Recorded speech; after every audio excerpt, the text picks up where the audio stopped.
Narcissists have a criminalistic ability to weaponize anything they can think of to make a fool out of you, to get what they want. They use your emotions, your feelings to make you feel a certain way, and then use that emotional state to influence your behavior and decision-making process. When weaponizing these things against you, they do not stop with emotions, feelings, and thoughts. They stoop so low as to make you crazy. One of the things they use against you is their own sleep.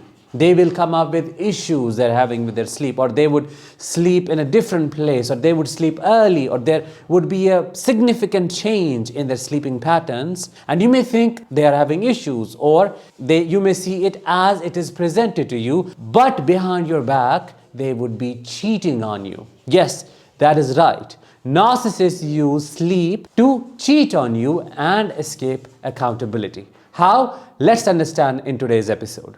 Hi, I am Danish, a narcissistic abuse recovery professional. In this episode, we'll be exploring 5 ways a narcissist uses sleep to cheat on you and betray you. If that sounds interesting and you want to dive into the topic and explore it with me, make sure to subscribe before we begin and press the bell icon to stay notified with everything latest that I post over here. Let's get started with number 1. They would come up with bizarre excuses related to their sleep and their phone. When you try to hold them accountable about why they didn't pick up the phone or why they were not present and so on, instead of taking responsibility, this is what they would say. I was sleeping. I had a bad day. I was really tired. I had to turn off my phone by 6 p.m. I had to put it on flight mode because I didn't want to be disturbed. I wanted to rest. I wanted to sleep properly. I wasn't feeling well. This, that, and the other. Well, the truth is, they were in the shower getting ready while their phone was on the flight mode and they were about to meet their new supply, and you thought they were sleeping, or at least that is what they wanted you to think. This is how they play with their phone.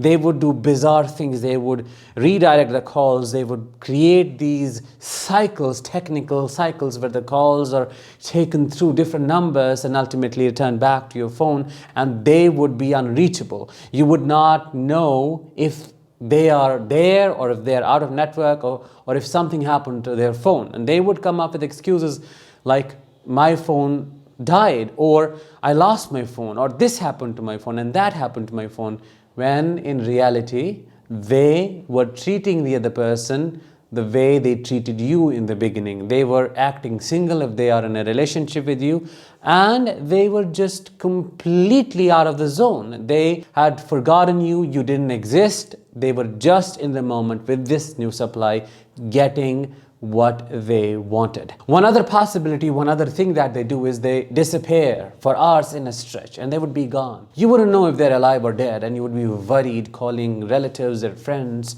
trying to seek help, trying to get information, trying to get a clue about where they are, what happened to them, what are they doing, and so on. And they show up after a couple of hours texting you how much they love you, texting you bizarre and weird messages that do not fit the scenario, that are not in any way relatable, that cannot be made sense of.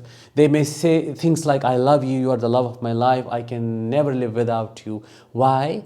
Because they have done something wrong and they know they shouldn't have done it, and they know you would find about it. You would know what they have done. You would be able to know what they are hiding from you, and they are already kind of preparing you for it. They're already love bombing you. They're already breadcrumbing you so that they could escape accountability, so that they could escape their lies, or they could escape you when you try to hold them accountable for their actions. Number 2, they may fake sleep on couch so that they do not have to creep out of the bed during night. How bizarre is that? Mainly when narcissists talk with their new supplies, they talk with them in places and at times when you are not there, when you are not available, when you are not watching them. One of the places they go to is their bathroom. That's why they love the bathroom. One reason is they love to take selfies. If they're a grandiose narcissist who is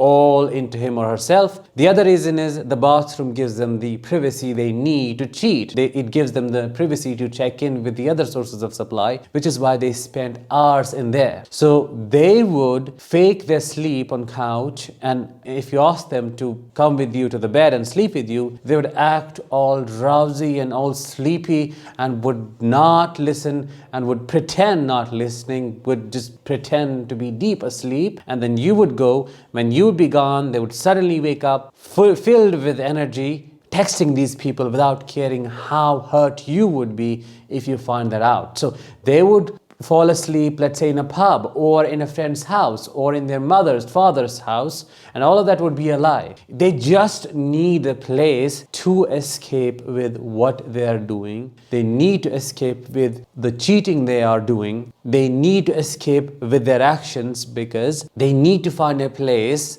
to use for excuse so that you do not find out the truth. Has this happened to you? Let me know in the comments and help other survivors feel validated. Number 3, they would act all tired and would hang up on you or disconnect the call, which is very disrespectful, and would say they need to sleep or they can't hold the conversation because they can't focus. Let's say this is a long distance relationship and you get to talk with them on a weekly basis or in the evening. So when you talk with them, they would be, let's say, on a different call and you would be waiting for them to receive your call. When they pick up your call, they would make excuses right in the moment because they are pathological liars and somehow convince you that they were talking with their boss or a co-worker, or they were busy in a meeting or something like that. And then they would get bored instantly, maybe within a couple of minutes, and they would want to leave somehow. They would come up with excuses like, I am dead tired from my work today, or I had a bad day at work, I had a fight with my boss, I had an argument with my employee, stuff like that, stuff that doesn't make sense, which makes you feel so bad within because you waited for this conversation for the whole day to happen. And when it is happening, what do you get? Complete indifference, lack of interest, lack of warmth, lack of connection, and all they want to do is to escape. And it's not just escapism. It's not like they want to disconnect from you and then really go to sleep. They don't go to sleep. What do? They use their other number, other phone, other sources of connection and communication to wander and talk with other sources of supply, online, offline, whatever it is that is possible for them. Because of course you're not watching, so why would they worry? They would do unacceptable things behind your back and then act nothing happened. They would act as if they didn't do anything, they wouldn't feel any guilt, they wouldn't feel any remorse, and the next day they would text you in the morning, something like, hey babe, how are you doing today? How was the night? And then when you would ask them about the feelings that you're having about what happened last time when you tried to have a conversation, they would somehow twist it around and call you needy, call you too sensitive, and blame you for so many things that you never did. This is how they escape through their tiredness, through their sleep, and the need to take rest. Number 4, they would fake falling asleep. Now they might be sleeping in the same bed because they can't go out, so they would patiently wait for you to fall asleep like a predator. Once you have fallen asleep, they have all the time and the space in the world to do their shitty things. They would either creep out of the bed very silently so that you don't wake up, or they would stay in the same bed because they do not want to alert you. Now, once you have fallen asleep, they may log on to the porn sites. They would start chatting with people all around the world. Maybe it could be sexting. It could be things that they shouldn't clearly be doing because they are in a relationship with you. They are betraying you. They're cheating on you. But it's all hidden and you do not know about it. They might call their supply and speak softly and silently and you wouldn't be able to hear. And if you then ask them, if you feel they are talking with someone and you ask them, who was it? Were you talking with someone? They would call you crazy. They will gaslight you and make you think that you're hearing things and what you heard was not real. When in reality, they definitely were talking with people and you heard the right thing. So they would do all the shitty things they cannot do in your presence because they have the space and the time and you are not keeping an eye on them. Number 5 and the last one. This is a different thing, but a very common experience. Let me know if you have experienced this one as well. They immediately fall asleep after an intense argument, and you are left shattered, unsupported, wondering what the hell happened? What was that? Because you're shocked to your core, you're taken aback. You are struggling in the deafening silence because what just happened is unfathomable, incomprehensible, and unacceptable. They fall asleep immediately because by berating you, by abusing you, by treating you the way they treated you during the argument, they regulated their emotions. You were the emotional regulator. They projected the hatred, the venom, the anger they have within themselves onto you. You became the recipient of all of that heavy and negative energy. They unloaded and unburdened themselves, and now you're carrying that. And on top of that, you're carrying your own dysregulation, your own pain, your own sadness, your own shock, which makes it really, really painful for you to bear at all, because it's very heavy, and you as a human being have limitations. You can only take a certain amount of anything and be able to successfully carry it. This way they use sleep to escape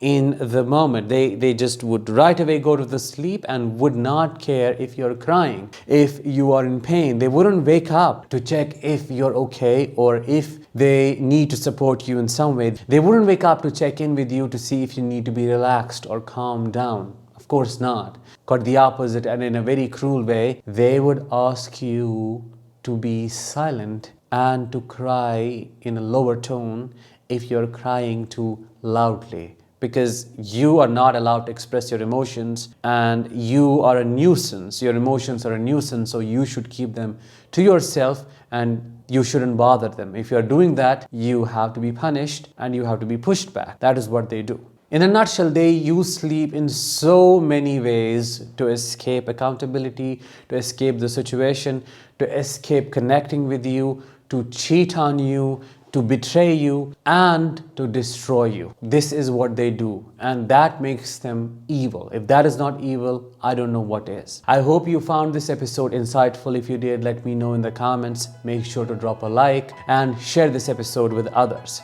with those who might need to watch this. I'll talk with you in the next one. Until then, let the healing begin.